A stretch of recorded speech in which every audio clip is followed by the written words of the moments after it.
இன்றைக்கி ராகி கூழ் எப்படி பண்ணுறதுன்னு பார்க்குறோங்க. இது வந்து டிப்பிக்கலாக வந்து இந்த ஆடி மாதத்துக்கு அம்மனுக்கு விசேஷமாக கூழ் செய்வாங்க. அந்த மாதிரி இதாக தான் நான் இன்றைக்கி செஞ்சு காட்டுறேன். வெறும் ராகியில் மட்டுமே பண்ணலாம். இது வந்து அரிசி நொய் அப்படிம்பாங்க.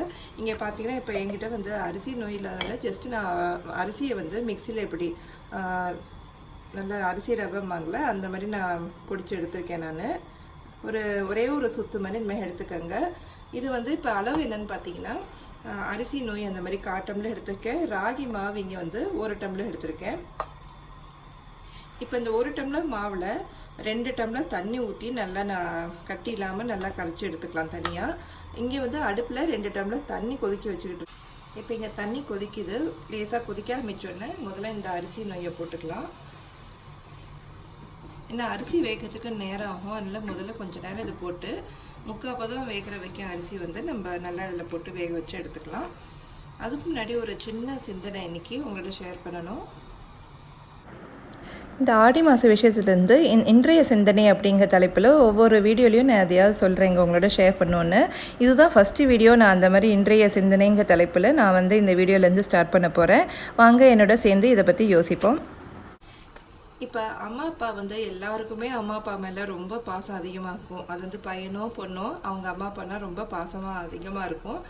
சமயத்தில் பார்த்தீங்கன்னா நீங்கள் என்ன நினைக்கிறீங்களோ அதை செய்யணும்னு அவங்க எதிர்பார்ப்பாங்க. ஏன் உங்களுக்கு பிடிக்காத கூட அவங்க செய்யணும்னு எதிர்பார்ப்பாங்க. அதனால நீங்கள் வந்து அதெல்லாம் செய்யும் போது அவங்க சமயத்தில் வந்து சின்ன வயசில் வந்து உங்களுக்கு இந்த அவெஞ்சர்ஸில் வர எதிரியாகவே அவங்க கண்ணுக்கு தெரிவாங்க.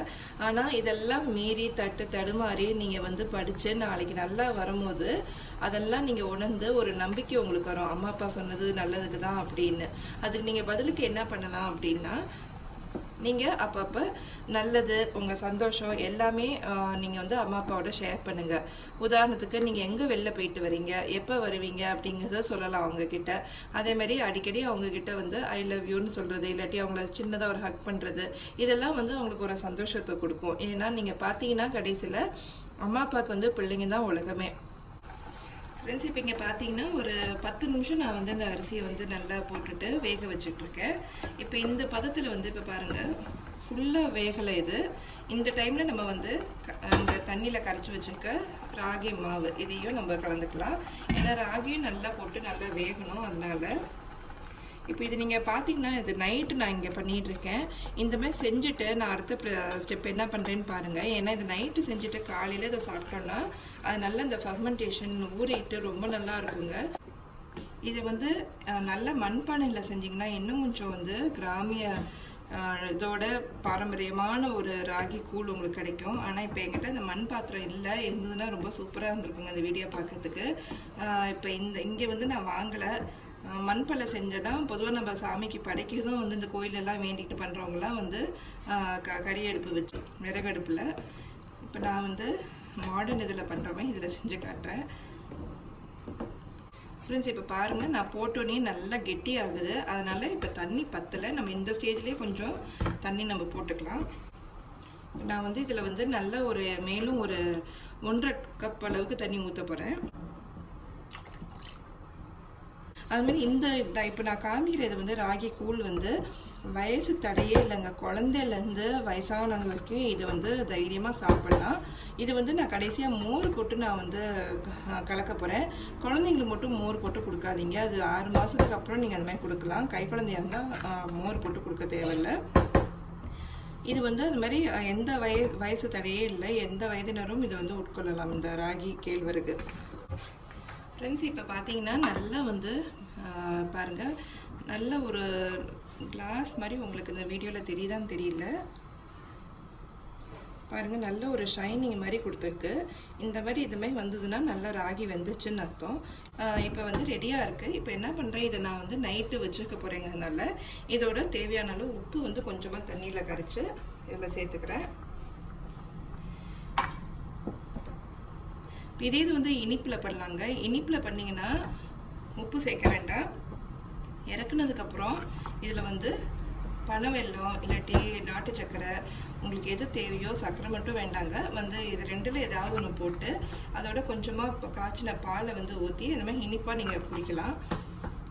இன்றைக்கி நான் செய்ய போகிறது வந்து ஒரு காரமாக மோரெல்லாம் போட்டு கொஞ்சம் நல்லா டேஸ்டியாக இருக்கும். அந்தமாதிரி செய்யணும். இதை நல்லா ஆற விட்டுருங்க. ஆற விட்டுட்டு காலையில் என்ன பண்ணணும்னு சொல்கிறேன். இப்போ காலையில் எழுந்துச்சோன்னா கேழ்வரகு கூழுக்கு ரெடி பண்ணிக்கோங்க. இங்கே சின்ன வெங்காயம் ஒரு 5-6 நல்லா பொடிசாக நறுக்கிக்கேன். பச்சை மிளகா அதேமாதிரி 1 பொடிசாக, கருவேப்பிலையும் அதேமாதிரி நல்லா பொடிசாக நறுக்கிக்கேன். அப்போ தான் வாயில் படாமல் இருக்கும். கிண்ணத்தில் வந்து 3 கரண்டி அளவுக்கு தயிர், 3 கப் தண்ணி ஊற்றி நல்லா மத்தில் இந்த மாதிரி கடைஞ்சிக்கோங்க. அப்புறமா வீட்டில் என்கிட்ட இந்த மாதிரி சின்ன பானை மாதிரி இருந்ததுங்க. எங்கேயோ தேடி கண்டுபிடிச்சி நான் இன்றைக்கி வந்து இதுக்கு பானை எடுத்துட்டேன் கூழுக்கு. ஸோ அந்த களியை வந்து இப்போ தேவையான அளவு அதில் போட்டுக்கலாம்.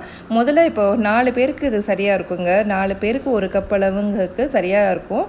இப்போ முதல்ல 4 பேருக்கு மொத்தமாக கலக்கிறாதீங்க, இல்லாட்டி கட்டியாகிடும். அதனால் இப்போ ஒரு 2 ஸ்பூன் அளவு மட்டுமே இந்த கூழை வந்து இதில் முதல்ல போட்டுக்கலாம், ராகி கூழை. அதோட இப்போ மோரை விட்டுட்டு நல்லா மறுபடியும் மத்தால கடைஞ்சிக்கோங்க. இந்த ராகி கூழ் நான் ஏற்கனவே சொல்லியிருக்கேன். இந்த கேழ்வரகு கூழை வந்து குழந்தைங்கலேருந்து வயசானவங்க வரைக்கும் நல்லா குடிக்கலாங்க. ரொம்ப நல்லது. இது ரொம்ப ஃபில்லிங்காக இருக்கும். நீங்கள் இதை குடிச்சிங்கன்னா காலையில் மத்தியானம் 1 மணி 2 மணி வரைக்கும் கூட பசியே எடுக்காது. ஏன்னா இது வந்து அவ்வளோ ஃபைபர் ரிச் அண்ட் ரொம்ப நார் சத்து மிகுந்தது. அப்புறம் டைஜஷன் வந்து ஸ்லோவாக இருக்கும். அதனால நம்மளுக்கு பசியே எடுக்காது. குழந்தைங்களுக்கு வந்து இனிமேல் மோர் விட்டு கொடுக்காதீங்க. அதாவது கை குழந்தைங்களுக்கு 6 மாதத்துக்கு அப்புறம் மோர் நீங்கள் கலந்து கொடுக்கலாம். இப்போ வந்து மேல்கொண்டு எவ்வளோ தேவைப்படுதோ மறுபடியும் போட்டு மோர் போட்டு நம்ம இப்போ 4 பேருக்கு தேவையானதை இங்கே கலந்துருக்கேன். இந்த அளவை பார்த்திங்கன்னா பாருங்கள், கன்சிஸ்டன்சி வந்து இந்த மாதிரி தான் ஆகணும். ரொம்ப நீத்து இருக்கக்கூடாது, ரொம்ப கெட்டியாகவும் இருக்கக்கூடாது. இந்த பதம் சரியாக இருக்குது, குடிக்கிறதுக்கு சரியாக இருக்கும். அதோட நல்லா பொடிசாக அரிஞ்சு வச்சுருக்க சின்ன வெங்காயத்துலேருந்து நல்லா குளிர்ச்சி இருக்குங்க, ஹார்ட்டுக்கு ரொம்ப நல்லது. பச்சை மிளகாயில் நல்லா வந்து வைட்டமின் சி இருக்குது. அந்த நெடி வந்து ரொம்ப நல்லா இருக்குது இதோட சேரும் போது. கருவேப்பிலை எல்லாருக்குமே தெரியும், முடிக்கு ரொம்ப நல்லது, ஹேர் க்ரோத்துக்கு நல்லாயிருக்கும், ஹேர் லாஸ்க்கு நல்லது, அயன் ரிச். ஸோ இதெல்லாம் சேர்த்து காலையில் நம்ம இதோட சேர்த்து குடித்தோன்னா ரொம்ப சூப்பரான சுவையாக இருக்கும். வந்து இதை வந்து அப்படியே கலக்கிட்டு ஒரு 10 நிமிஷம் மூடி வச்சுப்போம். அப்போ தான் வந்து அந்த இதெல்லாம் சாரெல்லாம் நல்லா இறங்கும், வெங்காயத்தோட அந்த காரம்லாம் இறங்கி நல்லா சூப்பராக இருக்கும் வாசனை. ஃப்ரெண்ட்ஸ், இப்போ வந்து கேழ்வரகு கூழ் ரெடியாக இருக்குது.